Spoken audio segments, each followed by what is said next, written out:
Se você viveu essa época e perdeu alguém importante, seja um parente ou ídolo, deixe seu comentário contando suas lembranças. Vamos mergulhar na vida intensa, polêmica e profundamente humana de Cazuza, um dos maiores nomes da música brasileira. Uma trajetória marcada por talento, excessos, paixões avassaladoras, liberdade sem limites, e pela presença sombria de uma doença devastadora, cruel, implacável. Uma sentença lenta e dolorosa que marcaria seus últimos anos, a devastadora doença que devastaria a comunidade LGBT, a AIDS. Cazuza nasceu em 4 de abril de 1958, no Rio de Janeiro, em uma família privilegiada e cercada pelo universo artístico. Seu pai, João Araújo, era presidente da gravadora Som Livre, enquanto sua mãe, Lucinha Araújo, era sua base emocional, sua proteção e, mais tarde, sua maior guerreira. Desde cedo, Cazuza viveu entre artistas, música, bastidores, mas também cresceu com algo inquieto dentro de si. Uma urgência, uma fome de viver que parecia impossível de saciar. Na juventude, essa inquietação virou ação. Cazuza foi para São Francisco, nos Estados Unidos, e ali, tudo mudou. Nos anos 70, a cidade era um epicentro de liberdade. Sexo, drogas, música, experimentação. No bairro de Castro, conhecido como o bairro gay de São Francisco, corpos, desejos e identidades eram livres. E Cazuza mergulhou. Sem freio. Sem medo. Sem imaginar que, naquele mesmo cenário de liberdade, circulava silenciosamente algo mortal, um inimigo invisível, devastador, que anos depois revelaria sua face mais cruel.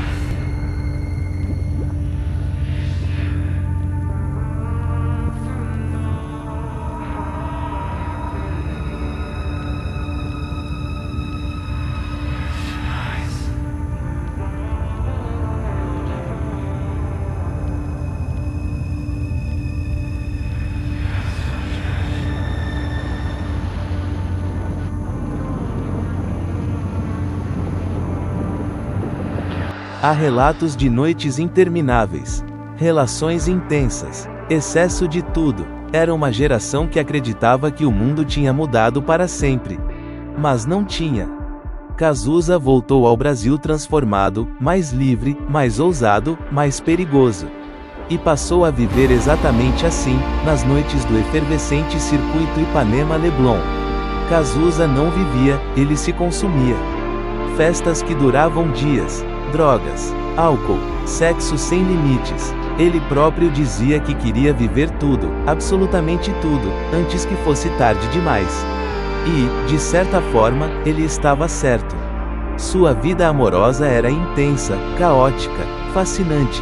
Homens, mulheres, paixões rápidas, profundas, muitas vezes autodestrutivas.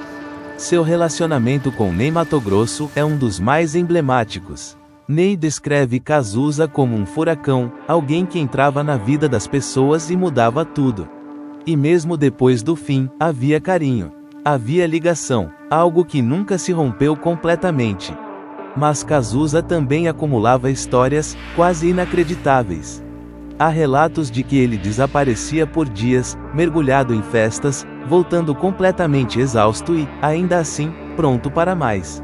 Era como se estivesse sempre fugindo de algo. Ou talvez, correndo contra o tempo. A música entrou como uma explosão. No Barão Vermelho, ele encontrou o palco ideal para sua intensidade. Ao lado de músicos como Roberto Frejá, ele ajudou a criar um som que misturava rock, blues e uma atitude rebelde que dialogava com a juventude da época. Destaque para as canções Dá um em Mim e Todo o Amor que Houver Nesta Vida. Outra vez vou te gritar, vou te cantar, te revocar. Todo amor que houver nesta vida e algum veneno. Com o Barão Vermelho, Cazuza rapidamente se destacou como um frontman carismático e um letrista brilhante. Canções como Pro Dia Nascer Feliz e Bete Balanço se tornaram hinos de uma geração.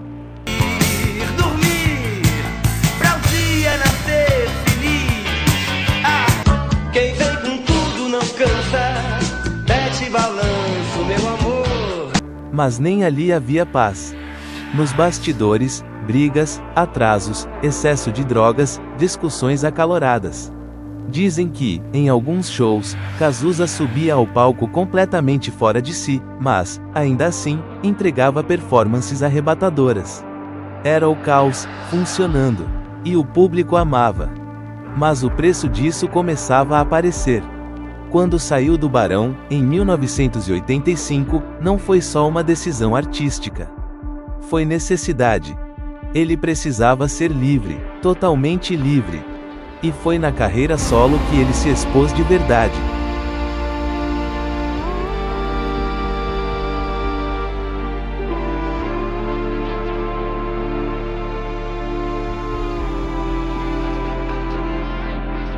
Em sua carreira solo, Cazuza lançou álbuns marcantes como Exagerado, em 1985.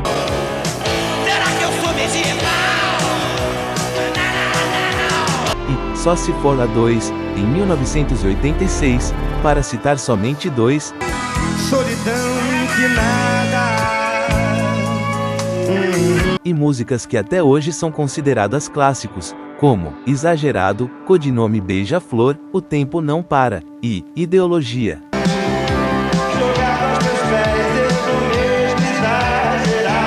Exagerado não era apenas uma música. Era um aviso. Ele já sabia que estava indo longe demais, mas não queria parar. Entre os meus inimigos, beija-flor. Transforma um país inteiro num puteiro, pois assim se ganha. Ideologia, eu quero uma pra viver. Suas letras falavam de amor, política, liberdade, contradições e da própria vida, sempre de forma direta, quase confessional. E então, o corpo começou a cobrar. Febres constantes, suores noturnos, um cansaço estranho, diferente. Algo estava errado. Mas Cazuza ignorava, até não poder mais. Em 1987, veio o diagnóstico: HIV. Naquele momento, isso significava apenas uma coisa: uma sentença brutal. Uma doença devastadora. Uma condenação lenta, cruel, sem cura, que consumia o corpo por dentro, destruía o sistema imunológico e deixava a pessoa vulnerável a infecções que, pouco a pouco, levavam à morte. Era um terror silencioso e carregado de preconceito. Cazuza tentou negar, esconder, fingir que nada estava acontecendo. Mas o corpo não mentia. A doença avançava como um predador invisível, implacável, frio, desumano. E então, algo inesperado aconteceu. Cazuza decidiu não se esconder. Enquanto muitos se isolavam, ele se expôs, falou, apareceu, se mostrou. Mesmo com o corpo sendo lentamente destruído por uma doença cruel e degenerativa.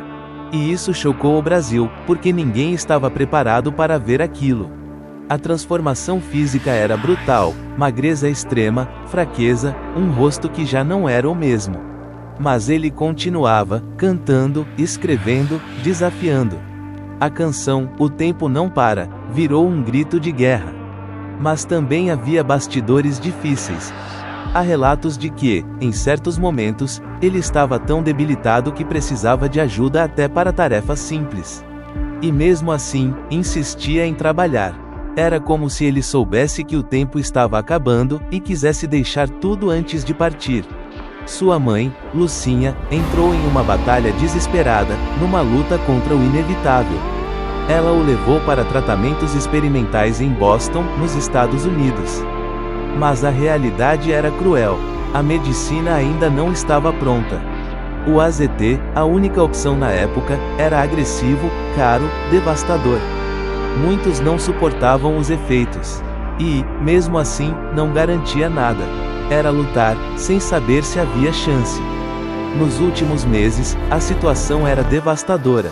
O corpo de Cazuza estava sendo consumido por uma doença impiedosa. Infecções, fraqueza extrema, internações constantes. Um processo lento, doloroso, cruel. Mas sua mente ainda estava ali, lúcida, ácida, consciente. Há relatos de que, mesmo nos momentos mais difíceis, ele ainda fazia comentários irônicos, reflexivos, como se estivesse observando tudo de fora. Como um espectador da própria tragédia. Sua mãe mencionou em uma entrevista que tanto ela como Cazuza achavam que ele contraiu o vírus do HIV em São Francisco, nos Estados Unidos. Foi mais um pouquinho, ele foi passar um ano nos Estados Unidos. Para estudar teatro, umas loucuras lá, estudar artes. Foi lá para São Francisco, para aquela faculdade de Oakland.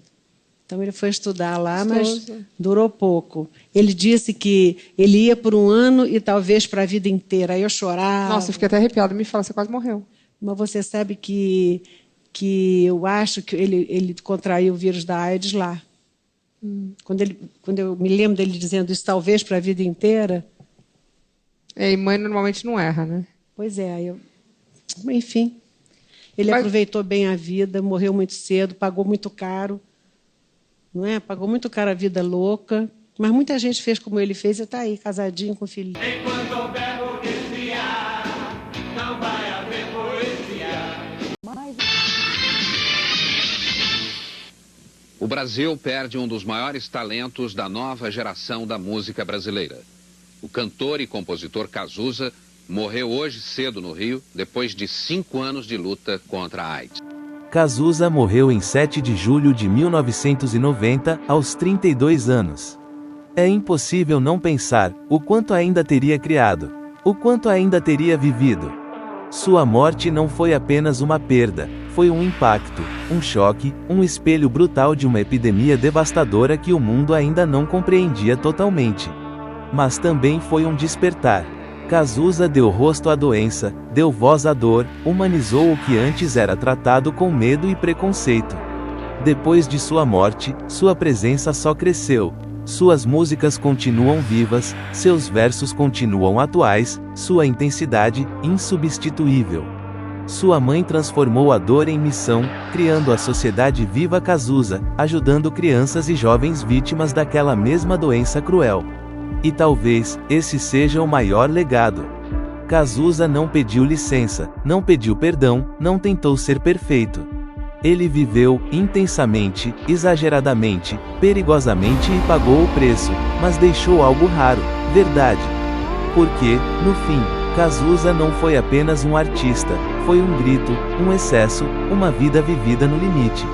E a prova brutal de que, mesmo diante de uma doença devastadora, cruel e implacável, viver de verdade ainda é o ato mais corajoso que existe.